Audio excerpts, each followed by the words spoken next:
That works. Wonderful. Welcome, those of you who are on time, to the MOQ Virtual Interim, our first one in 2025. Happy New Year to all of you who have taken us, who were with us in 2024.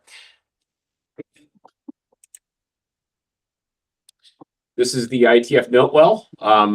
It talks a lot about intellectual property policies related to IETF participation, as well as a code of conduct.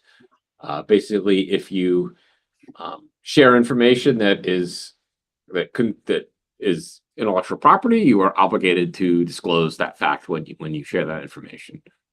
There's a bunch of other stuff that may or may not be relevant to you. Please take a look at all those BCPs, which you can find in any search engine, to find out more about all those things. And in terms of code of conduct, just be professional with each other, not be personal. Don't do things that would get you. Don't act like you're on Twitter. Act like you're having dinner with a person, and you don't want to get punched in the face. Okay. In terms of meeting logistics, I ask every week, and every week people don't do it. But there's a Zulip, which is where technical chat should occur. There's a link to it in the Google Meet chat. If people can't get to it, we can share it in the Slack. Please just say so if you can't. For just pure meeting logistics stuff, like I can't hear you, etc., feel free to use the Google Meet chat. Not everyone can see that for various corporate policy reasons, so don't rely on that for anything. That's one reason why, one of a couple reasons why technical chat should go in the Zulip. Nevertheless, that's where it is. The other link in the Google Meet chat right now are the blue sheets. You can also find that from our meeting data tracker page. And all of you should go there and add your name and affiliation to the blue sheet. So this is a good time to do that while you're remembering. I'll remind people again as they trickle in. And as always, we're using Google Meet for audio, video, and slides, obviously, as you can tell because you're here. If you wish to enter a queue to speak, use the raise hands function in Google Meet, which has a handy ordering function, so we'll be able to know the order of things. And if we do want to sort of take a poll of the sense of the group, we will use show of hands, which will again involve raising your hands in the tool. This is today's agenda. It is aggressive, and we're not going to get to all of it, but we're talking about we're in chair introduction right now. I'm going to have one slide after this. It's going to talk about deployment. Then we're going to have we're going to address at least 2 PRs. Mike English is going to follow up on his joining Fetch discussion from last month. And then I have a PR that used to be called Announce, but is now called something else that kind of got a little out of control. And a few people have iterated on it, but we want to talk about it in front of the larger group for a little bit. And then if time allows, Alan has a couple of issues related to Fetch, for which there are a few solutions, and then we'll tie things up. Would anyone like to bash the agenda?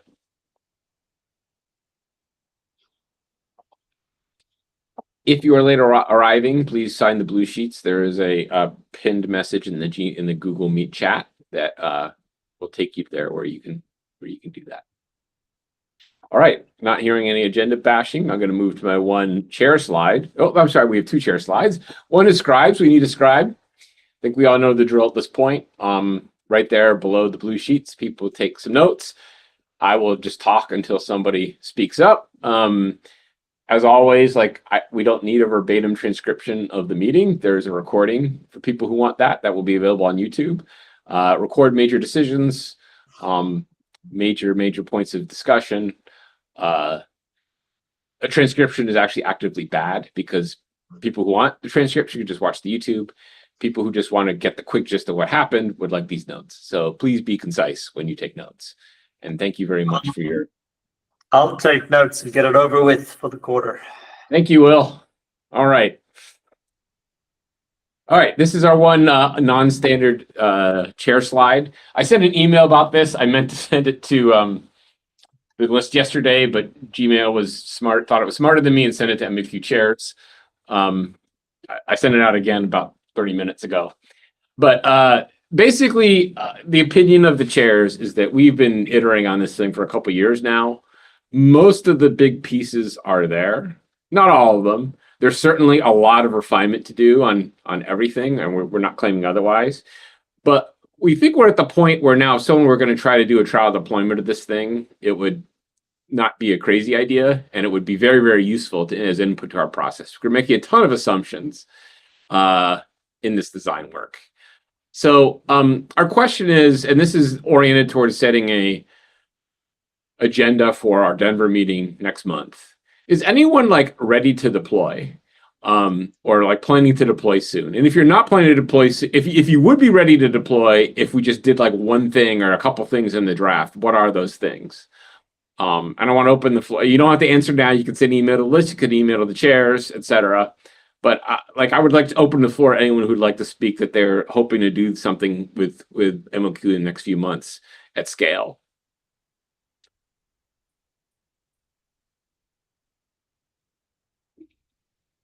Victor. Which draft are you talking about? Mock transport. Uh, Although, if you're trying to deploy one of the other ones, that would be good to know as well. If there's something particular you need from the other draft we have adopted, we could prioritize that. I guess the question I would have to ask is, what do you expect us to deploy mock transport for when we don't have any application drafts on top of it ready?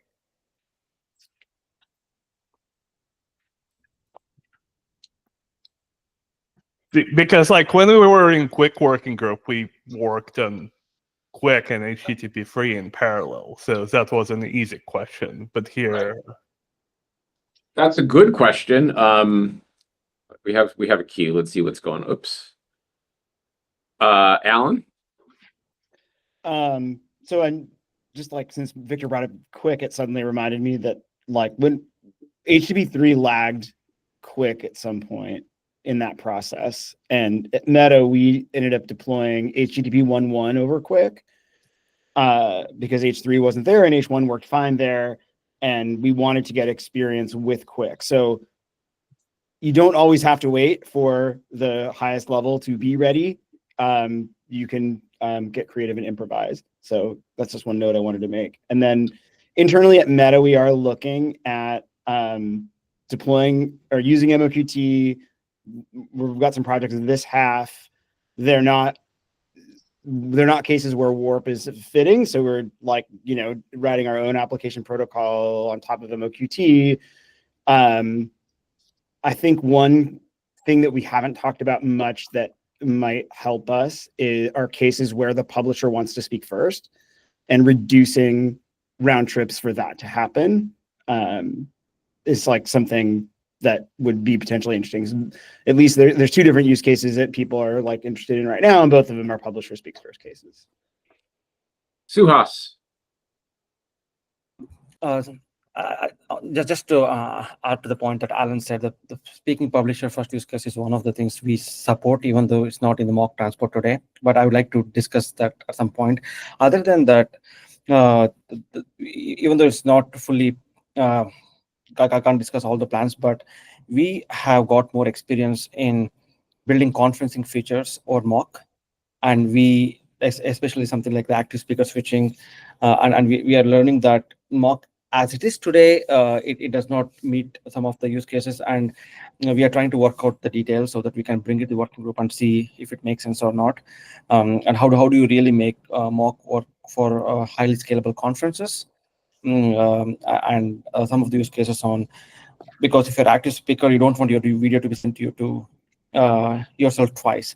So what are some small changes we can make to mock to make the real use cases happen? We don't have full details, but we have prototypes of that in testing right now at this point in time. So we might come back with some feedback to see what working group thinks about that. Okay. I mean, we would obviously welcome that sort of feedback. Victor?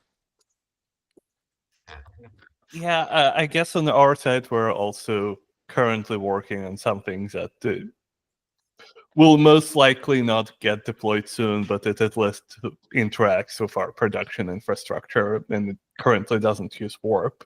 And I agree that we should probably fix the case where publisher speaks first, because right now there is basically an entire round trip between announce and sending the catalog. That's like completely unnecessary.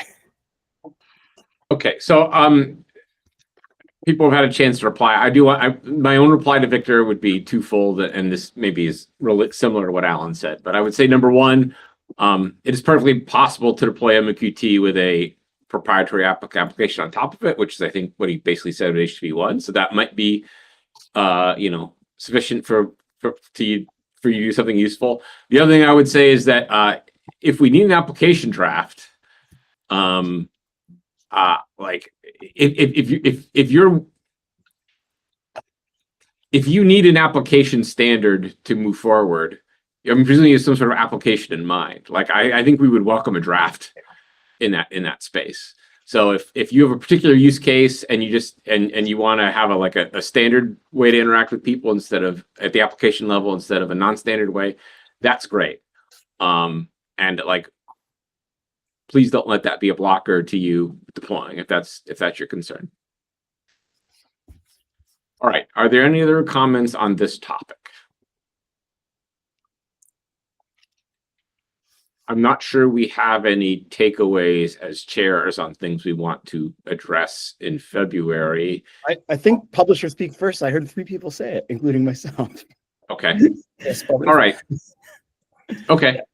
Well, all right. We can. I don't know if there's specific issues tied to that, but we can certainly look at that. I think there's a very old issue. Yes, from 2 years about old, I it. think. Yeah. Like go Okay. back to like the first page. All right. Well, Alan's a better listener than me, so we have not actually asked for agenda items for Denver yet, but we will keep that in mind as something to talk about. Although I'm not actually hearing like, oh, we're definitely going to deploy this once this exists, unless you said that, Alan. I wasn't listening again. I mean, well, like I said, we've intention to start using this, at least like the use cases are more internal, or that's not like we're gonna convert all like site traffic to this, but there will be some production bits going over this protocol hopefully in the next 6 months. Yeah, I mean, doing it. Look, I mean, I'll take anything at scale at this point. I mean, we have lots of demos. That's great. Yes, Colin. Look, I apologize for joining the call a few minutes late, but so maybe somebody already said this, but I mean, I don't think that we can take anything really for us much out of a lab until we have some sort of authorization scheme as well, right? That is, I've been raising this every meeting, every IETF meeting for the past year and a half. That's definitely that's one that I thought would come up and like no one mentioned it until now. Like is that I mean, clearly that is a necessary condition. Is that sufficient for you to start looking at deployment? I doubt it, but I think we're getting I think there's a few things that I know about, but I think we're getting to the point where we're like, it's 80% there and we need to go make the full list of what the remaining 20% is. And then, figure those out, right? We're getting to that sort of Okay. phase. Well, okay, go ahead, Alan. Oh, I just wanted to follow up on the auth point because it was definitely something that we were thinking would be a topic in February. And so I don't know if we've I think we maybe socialized that in some circles, but like if people have ways they think, if you have ideas or things you want to talk about or requirements you want to bring, like I think we're open to like having a fair chunk of agenda time in February to talk about auth because it seems from where we sit in terms of as being like one of the major unexplored areas of the draft. So it seems a good use of FaceTime. Okay, are there Gwendol? Yeah, I mean, for the live streaming industry here, so meaning streaming video, OTT, sports event, thing like this, we are not at 80%. I think we are at, I don't know, 30% maybe. It seems we are very far from having anything which can be deployed. We don't have clients, we don't have CDN, we cannot switch, no authentication. No, I mean, this is what is. What do you mean we don't have clients? Well, how many vendors, how many video players vendors support mock with all the features that we have in regular OTT streaming? today, if I want to deploy this, and if a customer arrive and say, "Hey, I want to have this. Do you have any clients to suggest?" It's mostly like Well, I mean, I would say that if you're going to deploy something, like obviously you're going to implement some things. So like whether that's a, you know, Yeah. like a phone app or something, is, you know, yes, it's true that like we're quite away from actual interoperable endpoints, right? Where like browsers support this, and you could just put up a server and talk MOQ. Like obviously you need both ends to make this work. But it's not to blame anyone. It's just to say that No, yeah, maybe for fair video enough. conferencing, it's when you control clients, publishers, we are close to something which is okay, but interoperability is way too.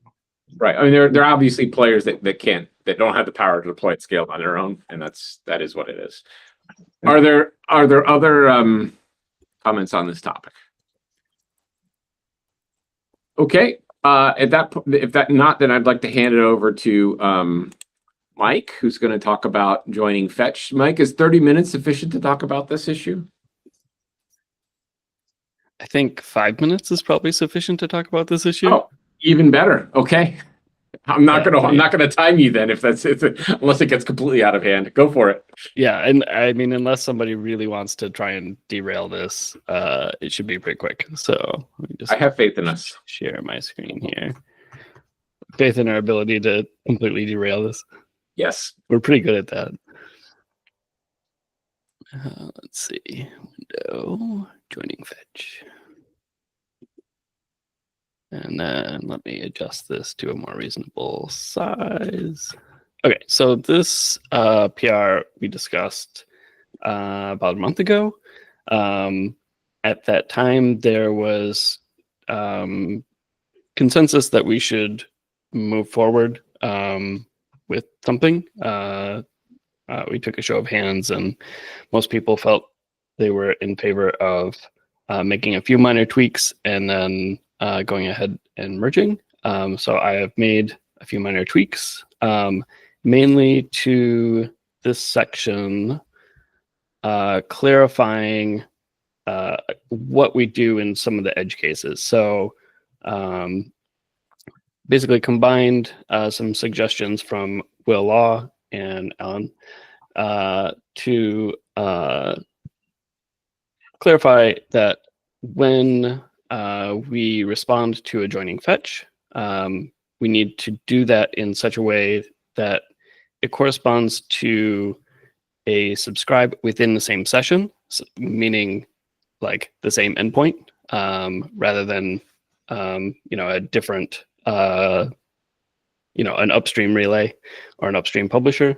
So whatever our response is to the subscribe should match up with our response to the joining fetch that references it. So that's this line. And then this line clarifies the case when we have a subscribe that we reply to with a subscribe okay and content exists of 0. So the track has not yet been published to.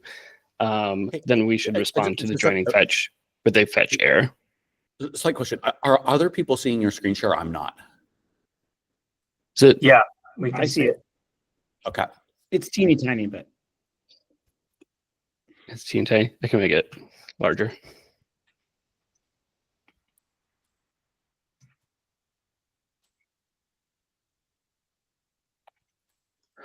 While we're on Yeah. this, a question, these filter types, are they defined anywhere? I don't seem to find it, and they don't seem to be defined in the PR either, so really? They are. Okay. they're part of subscribe, right? Does anyone have any advice for me on how I can get the screen share? Because this is not working for me, and it's really hard to, like, this conversation makes no sense without that. Someone who works Are you on Chrome? I am on Chrome, most Okay. definitely. Exit and re-enter. Just tried that. Same thing. No. Hmm. Yeah. Maybe Um, that might help is that if you unshare and share, sometimes that will yeah, I help can try that. by that one. Share. Maybe Reshare. somebody wants to build a video conferencing system using Mock, and so we can. Yeah, I was fix gonna this. say, do you want me to like put this up through a demo relay?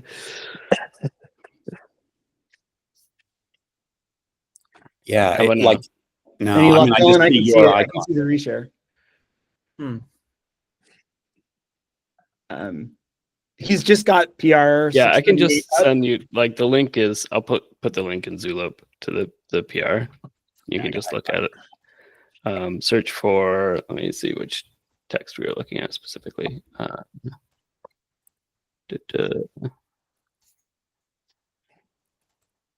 Guess this line specifically is where I'm focusing. So the filter types here are defined on subscribe. Ah, okay, there they are. Subscribe.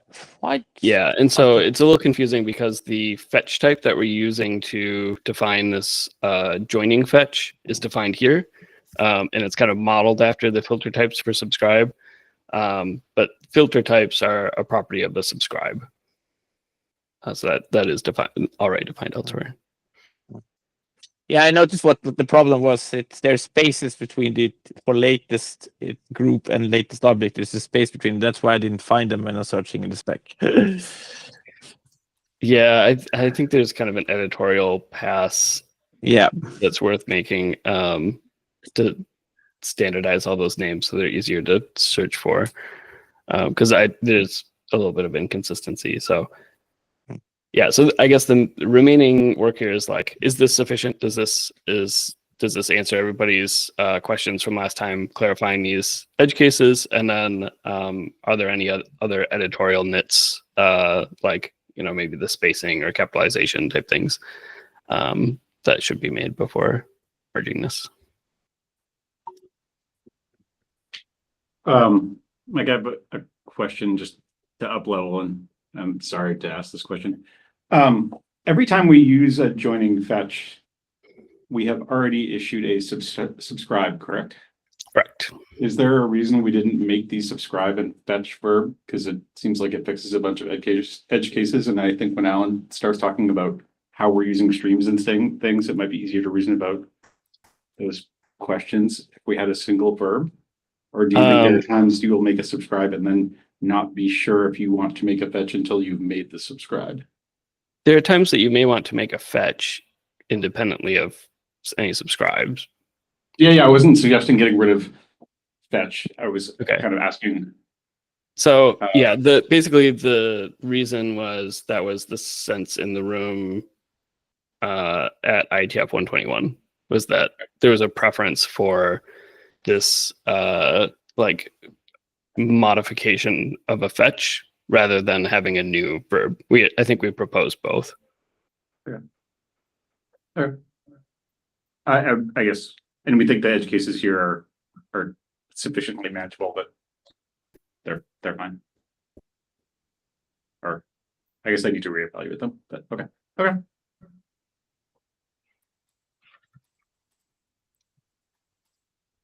Well, Yeah, I was just replying to Mike's comment of, Ian's suggestion that we should have a joining subscribe, so to speak, versus the joining fetch.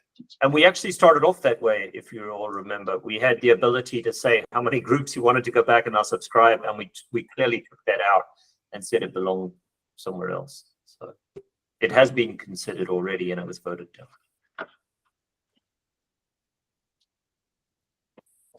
Suhas? I think I need to review once. I think previously it all looked fine. I just would like to review once more just to make sure it's good.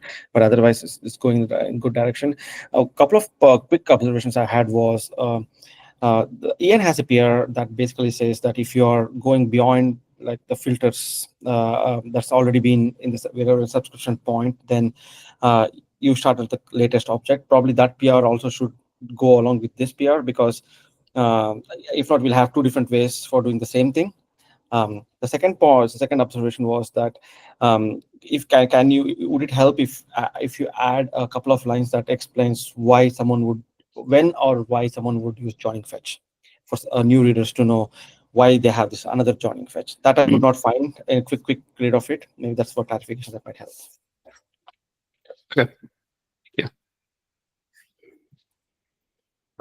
Yeah, I read the PR, I think just a few days ago in response to Alan, an issue Alan did open, but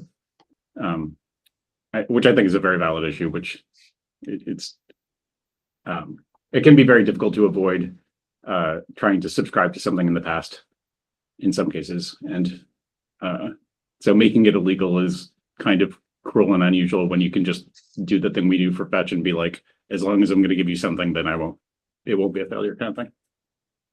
And that matches the filter concept of subscription, right? You're filtering. Yeah, makes sense. Just for reference, we're talking about a different issue in PR right now than the one that's on the screen. Yeah. Yes. Okay, But so Mike, you said you wanted, did I hear this correctly? You want to do another editorial pass? If people feel that's necessary, I think that like the So no, you're spelling- satisfied. I'm satisfied. Okay. And Excellent. I think Then, Suhas wants me to add one line about kind of the reason for using this, which I can add. But yeah. all right, sounded like Suhas wanted to do a read through again, so let's set like a very small number of days, and then Ian will like land the sucker, and we can move on. do you want to aim for like end of Friday, or do we need more time on that? I think then once then another commit from Mike comes, probably by tomorrow, I can give it a read. Why don't we just say if you have any comments, register them by Friday, and the PR will be landed with all comments addressed. Friday-ish, maybe Saturday morning, whatever. Yeah, sometime like that. Yep. Thank you. Sounds good. Lovely. Thanks, everyone. Mike, can you unshare, please? Mhm. All right. I am next on the agenda, and I am doing this in an individual capacity. I'm trying to at least. Here we go. Okay. So this PR kind of went all over the place. There's about 5 or 6 different issues in kind of related to announce that this is kind of all swanning at once. But those are listed in the PR if you want. But like the general thrust of it is there's all these tools now. We have like subscribe, announces, and announce. And they're all kind of for namespace discovery, for lack of a better term. And like we didn't really have text that explains how it all sorts of fits together in like a way to use it that you don't have to use, but that is there. And so this PR is mostly a new section that kind of runs through the whole gamut from subscribe announces down to subscribe/fetch, and just all the rules about all the interactions there. The TLDR of those rules are like that subscribe, announce, and announce are advisory, that you could subscribe if you have out-of-bound information. You could subscribe without any of that stuff. You just go straight to the track name and namespace. Okay, so that's the main thing happening in this PR. Relatedly, like Colin had contributed a bunch of text in a section on relay considerations that was kind of just general subscriber stuff, but there's nowhere else to put it. So it was good text. I basically moved that over into this section when it's not specifically relay related. Is there a question? No. Okay. The third thing is just in thinking about this interplay of all these messages, the draft, the current editor's copy of the draft says unsubscribe leads to subscribe done. But if you're destroying all the state after unsubscribe, subscribe done is extraneous. So I've removed that particular point. Subscribe done is only for publisher generated termination of those. All right. One kind of like hairy issue is like namespaces and like subsets and supersets. What currently is in the PR is that you send an announce if that namespace is a subset of a subscribe. You should send an announce if it's a subset, if the namespace is a subset of a subscribe announces you received. Again, all stuff is advised. You can send announce sort of unsolicited in this model, and we can talk about that. I'm not married to any of this stuff. And then, but the other piece of this is you only announce is only indicated you should subscribe to an exact match of the namespace. So if a publisher sends an announce for namespace foo, and you want to subscribe to a track that is like foo bar what? So the namespace is foo bar. then that announce is not indicative of where you should go with that subscribe.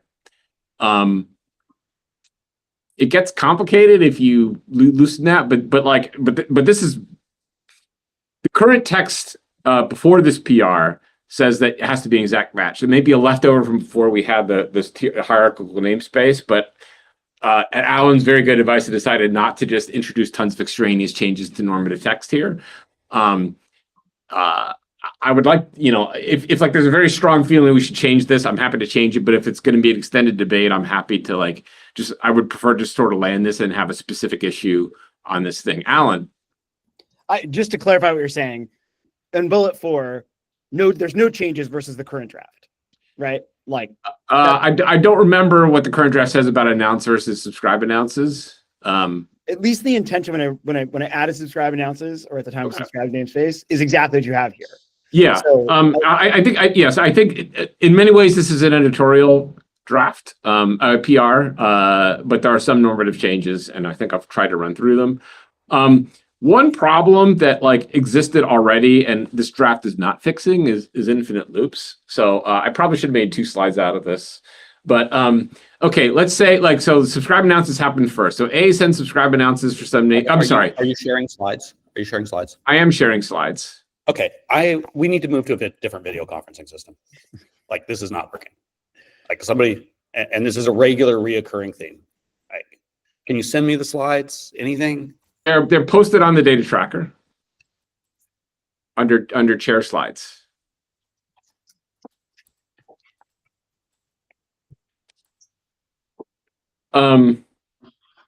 Okay, so C sends subscribe announces for some namespace to B sends it to A, and then from upstream, whatever that is, A gets an announce for that namespace. It sends it to B and it sends it to C because that's where the subscribe announces were. Now C decides to sort of volunteer itself to send an announce to A. Now there's already text to not send an announce back to who you got it from, which seems like a very simple thing to do. But in this example, A thinks it has 2 sources for this namespace when in fact it has only 1. And so if the path upstream goes away, we're going to have an infinite loop. There's a lot. I mean, this is not like a new. Yes, Alan. Oh, sorry. You can finish your thought. Okay, this is not like a new problem I invented. This is obviously routing 101. You have to deal with stuff like this. But I don't think we have the current protocol tools to fix this. And so I'm just calling the attention to the group. And if people want to make a very simple tweak to this PR to fix this problem, I'm happy to do it. Or this is not new to the PR. It's not introduced by the PR. So we can just land the PR as is and then solve this problem separately if it's going to be protracted. Yes, Colin. Oh, I'm sorry. Alan was first. Yeah. Okay. So my first question is, if you had a restriction that said you shouldn't send the same announce twice in the same session, does that solve? I mean, maybe it doesn't solve the problem, but maybe it goes a long way towards preventing the worst cases here. I don't think this solves a specific example I'm presenting. Because you wouldn't go around more than once, right? That subscribe announce. No. So the problem is not that A is going to create an infinite loop of announces in a circle. The problem is that A thinks it has 2 sources. And so when the actual upstream source goes away, A believes it still has a path to the namespace via C. Oh, that's the problem. Okay. That was not clear. Okay. So thank you for clarifying that. I think my recommendation as an individual is to file a separate issue for this. And this issue existed before, and your PR is a really good PR that clarifies a lot of things that we should land sooner than later. And we should address this problem separately. Okay, thank you. Colin? Okay, so it took me a little while to get to the slide, so I might have missed what you said on this, but A, B, and C are relays here. Is that the case? Yeah. Because, I mean, we explicitly ruled out a scope of the charter, that traffic between those, because of we didn't want to get into how you defined routing systems and all of that stuff and how you would do all of this across between them. What we said is we'd work between the clients and the relays and made sure they had enough information such that it's possible to build something that routes between these things, but using mock directly clearly won't. So I mean, I'm not making some pedantic argument about let's go to the charter. I'm just sort of saying look, if you think you're going to use relay to mock purely as the protocol for relay to relay traffic, it's not sufficient. This would be just a 1 of 10,000 bugs.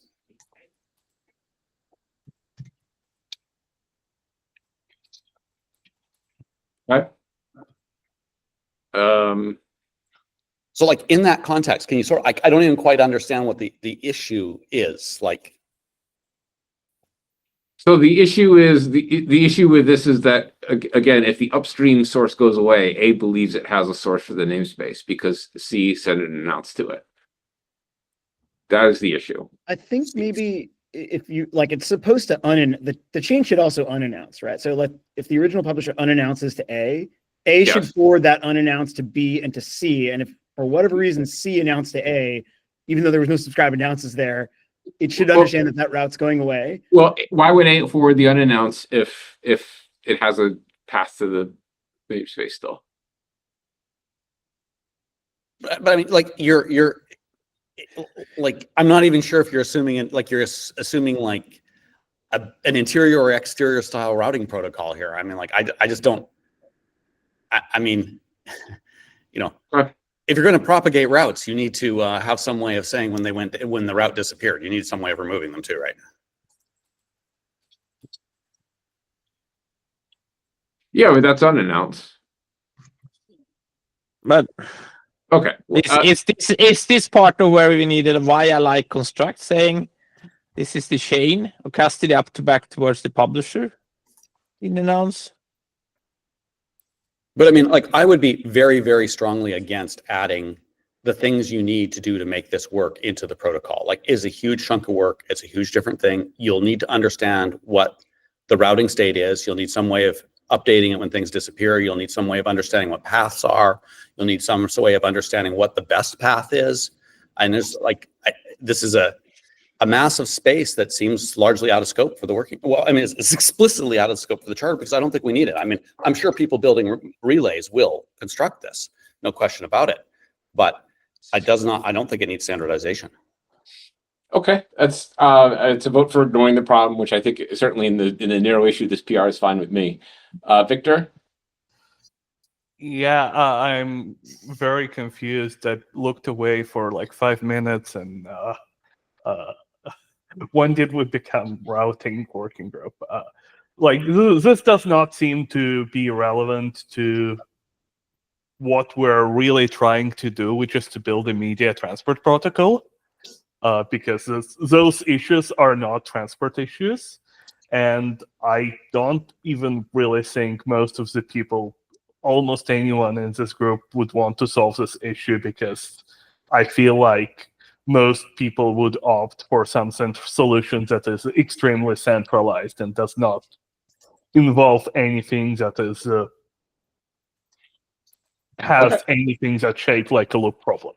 Great. All right. I'm happy to drop this issue. Is anyone in the queue to like say we should know, like this PR should fix this issue? I was in the queue to kind of say that if we're not going to fix this issue, which I think is fine, I'm not sure, do we need a mechanism of preventing ourselves from getting into this situation in the first place? Like, I don't know, like QUIC had problems with infinite loops, both early on and occasionally more recently if you have a bug, despite the fact that, you know, we thought fairly hard about trying not to create infinite loops. And so it just makes me concerned that I'm fine with not dealing with this, but it'd be great to be sure that this won't happen. And I'm not sure how I prove that myself. So I mean, But I'm fine with punting it for now. I mean, yeah, I mean, I'm a little.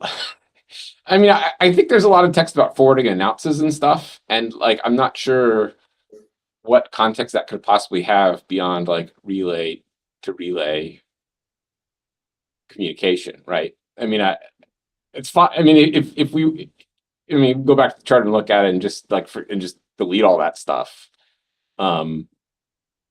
But anyway, try to constrain this to the PR at hand. Like, I'm happy to ignore this. So, Will.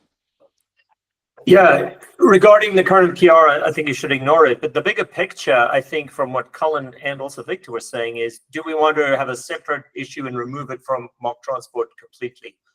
I'm in the camp that thinks that's a good idea. I think this is, as a company that has to build global scale routing systems, this is far too complex. We will not use mock to route mock. We will use something else.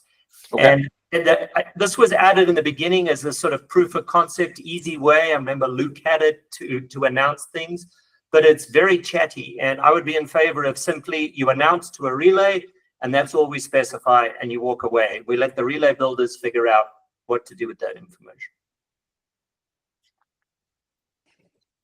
Okay, so forwarding announces is just not a thing. All right. Yeah. Magnus. Yeah, I think it's probably fine. I think there might be other issues around the announce in relation to maybe to are we certain that we have the right naming or saying identification of the actual upstream publisher, etc. here? Is it that part of the? I understand that the kind of okay, you could have several routes, etc. And now let us. I'm fine with punting on that part of the relay routing kind of question. I just wonder if there's another aspect here which is around who's actually authoritative identify. It's the namespace that should be tell that, and that's what we're gonna bind security mechanisms to if we need source authenticity to. So, but yeah, let me think about it more. Okay. I'm just trying to understand things here. Yeah, I agree with Colin and Will that definitely should not get into the weeds of specifying any kind of routing in the spec. What I do worry about though is whether we're under-specified for the endpoint to leaf relay behavior, especially for things like multiple overlapping announcements, whether they be exact match or subsets, and what happens upon connection loss. Are there, or do we need to specify timings of connection loss, and whether or not a leaf relay needs to actually be somehow indicated in the protocol so that it's authoritative for something. It's authoritative about its connection to an endpoint, and so that things that it's propagating are authoritative, whereas others are, maybe speculative. If the connection goes down from the endpoint to the leaf relay, that should be something that the leaf relay can authoritatively indicate to the rest of the system, versus, interior relay in some routing network that, that loses a connection. I don't think mock should be able to, they shouldn't be able to propagate things in a mock way. It may be doing something in a proprietary protocol, but there shouldn't be a mock signal for that. But there probably should be a mock signal for the leaf relays to be able to communicate authoritative information about their connections. Colin? I was just going to say, I agree with Will and Mo and whatever. I was just going to say, though, it's not that we can totally ignore this, that what's happening in the routing, and we can't. I think just as sort of general advice on this, we're trying to write this such that the relays as a whole get treated sort of as a black box.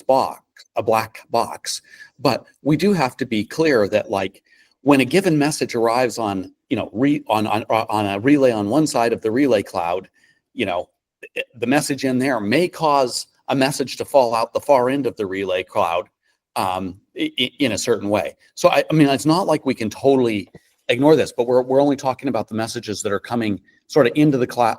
We're talking about the edge of the cloud, the edge of the relay cloud, not how that works internally. All right. This has been a very valuable perspective. I'm going to take another look at what I wrote here and try to make sure that I didn't try to specify the middle of the cloud, as numerous people have said. 2 or 3 people have been really active in this PR. I think a lot of you have thoughts on this that might be worth it for you to read it as well. Like I said, it's mostly editorial, but tries to explain how stuff works. So if it's not how you think stuff works, that's good to know. Magnus. Yeah, I have a nomenclature question here about the use of subscriber in the PR.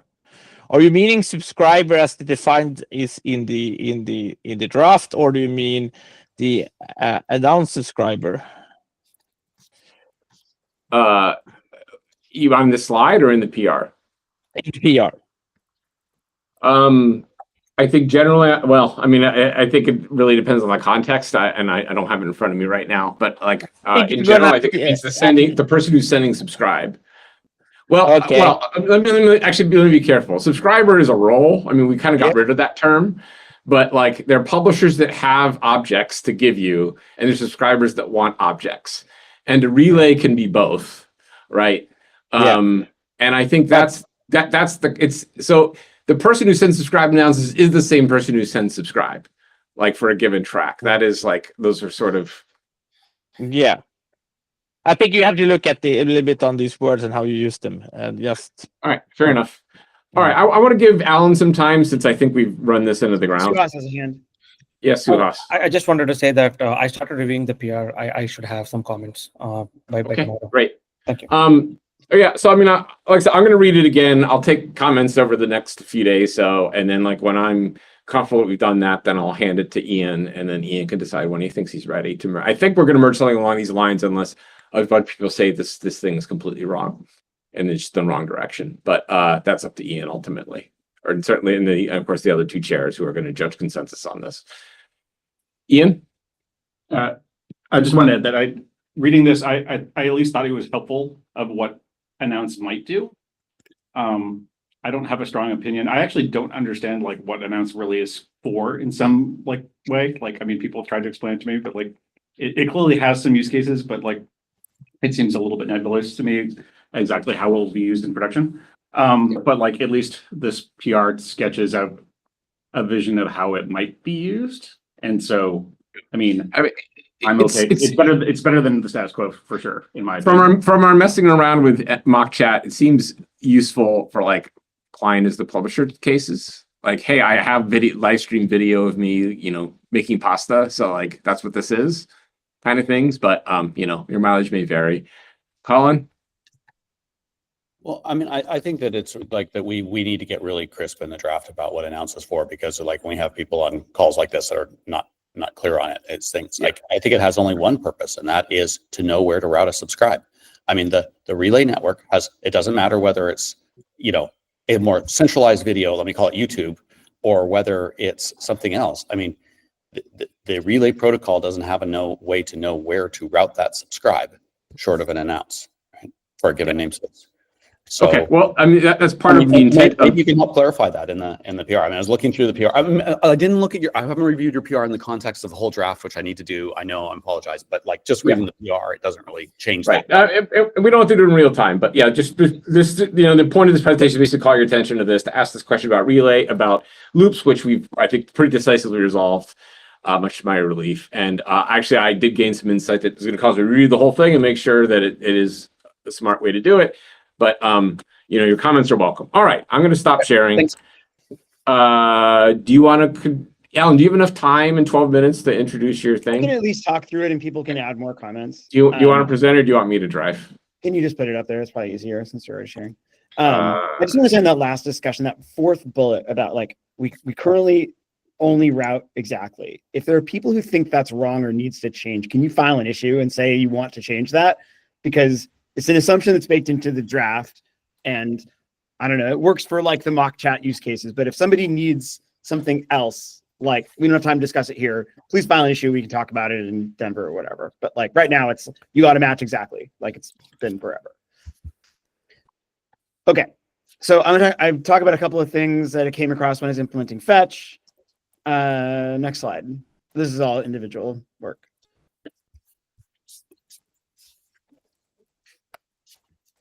Okay, so one of them is what happens if the fetch header gets lost. So you imagine this interaction, the client sends a fetch, the server says fetch okay, and it opens the stream to send the fetch data.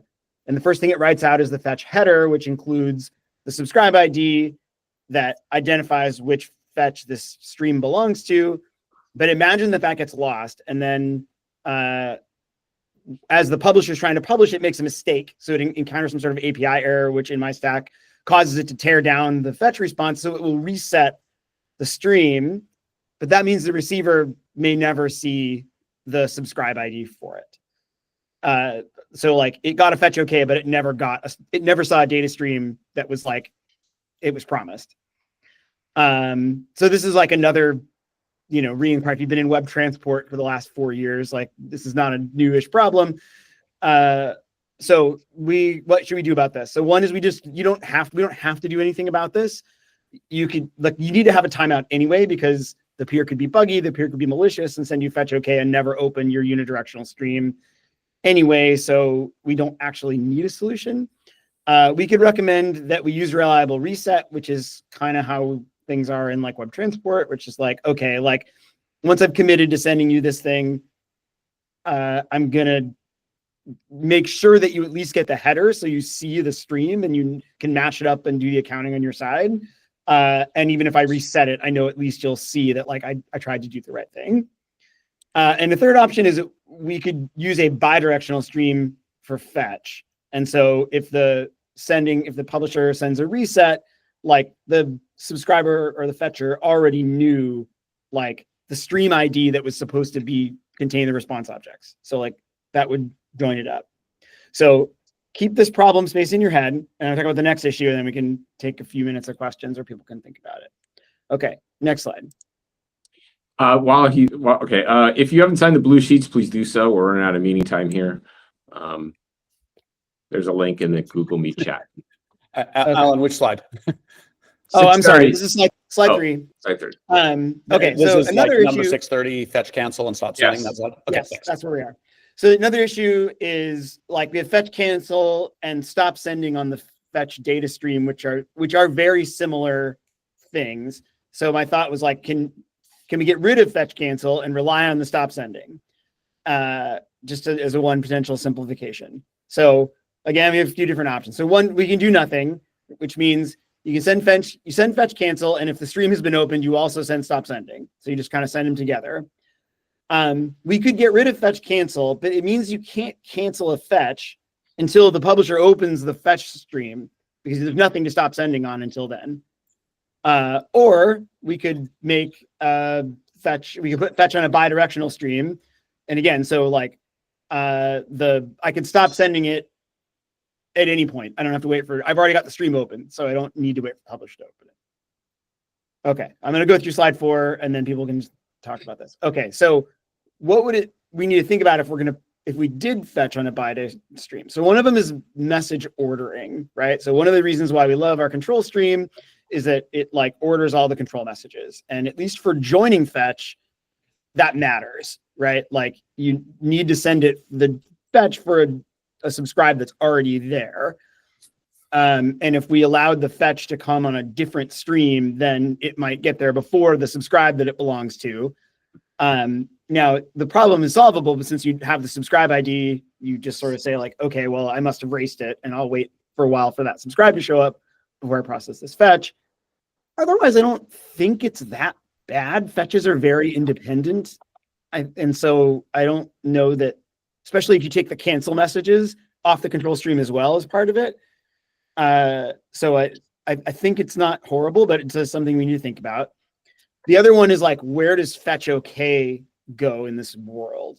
Part of the discussion in Boston, if I remember incorrectly, is that we really liked the ability of the publisher to be able to send objects that belong to the fetch before it has all the data it needs to send the fetch okay, because the fetch okay might involve a round trip upstream to get the current live head.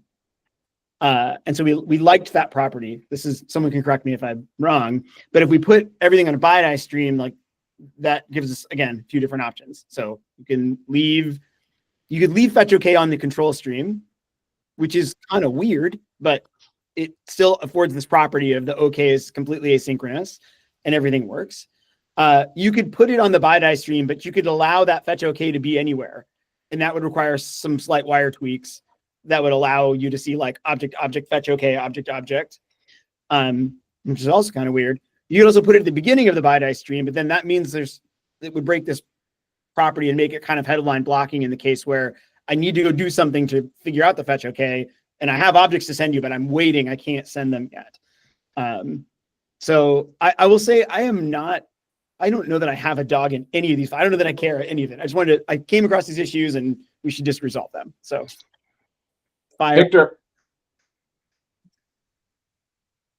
Yeah, I think that property seems to be a bit weird to me because I do understand that in some cases you do need to know the live head and you might have objects in caches, but how really common is that?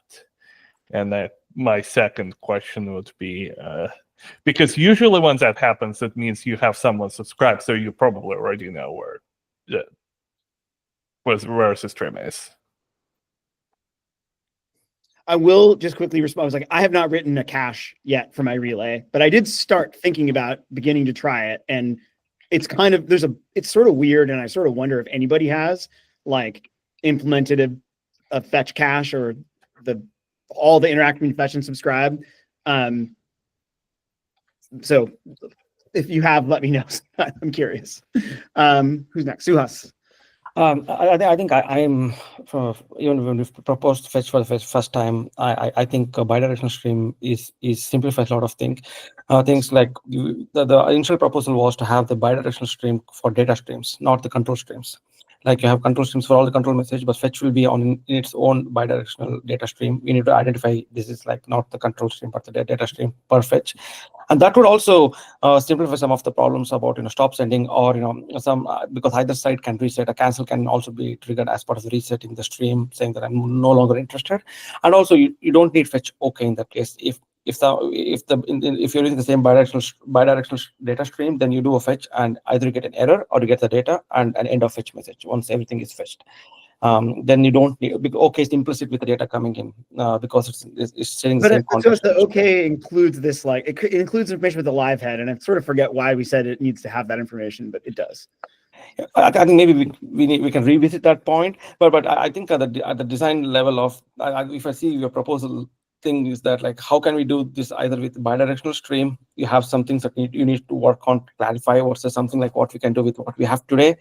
My inclination is that going towards a bidirectional data stream would simplify most of the fetch corner cases that we've been talking about. Okay, Colin. I was going to say exactly the opposite of Suhas. I was like, okay, I understand there's some weirdness between the cancel and the stop sending, and which maybe we could get rid of one or both of those or something like that. But I mean, I just like, it seemed like the design where we kept the control messages and the data plane completely separate was really working. It allowed us to do a bunch of stuff. We have a bunch of implicit assumptions built on top of that. I think it just seems like a big change that isn't being driven for any really good reason to put the control messages mixed in with the data messages on fetch. And I don't think it's the bidirectional stream that's actually the topic here, right? It's putting the control messages for the fetches into the same stream as the data for the fetches, and I think I would much rather have to do it that way. The fetch would go on the way it might work is client opens a bidirectional stream, sends a fetch, and then the fetch OK error could remain on the control stream, and then the data stream is just like pre-opened for you because it's the return path of the client's BiDi stream. So that might not be that big a change, but it also looks weird. Okay, I mean, like, look, maybe I'm looking the wrong way, but anyway, that's where my set of concerns would be, and keeping that as, this also seems like a change with this is not blocking implementations right now from what we have, right? Like this is a change that I'm not even sure why we'd be making. So right, I mean, like I said, doing absolutely nothing is totally fine if that's what people want to do.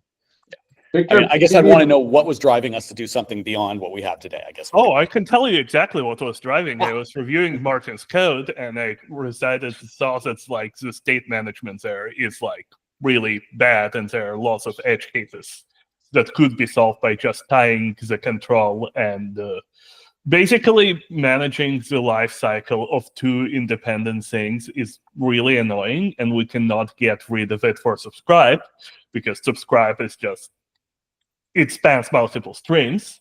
But at least in our experience, like in HTTP, it's really easy to manage state because you have stream, and your stream is your request, and all of them are tied together. And when you reset the stream, you just destroy all of the states that's associated with this HTTP request.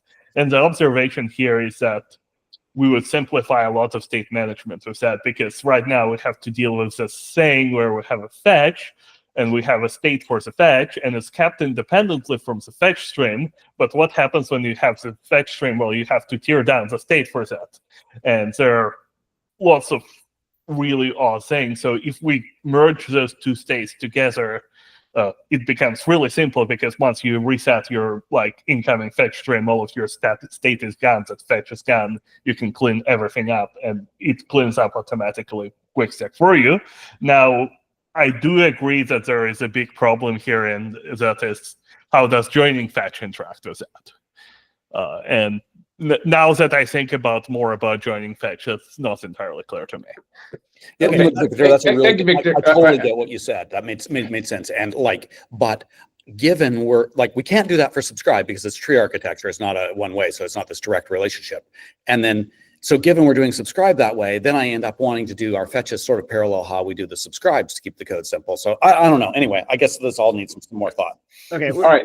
we are Mike, out of time. Please comment.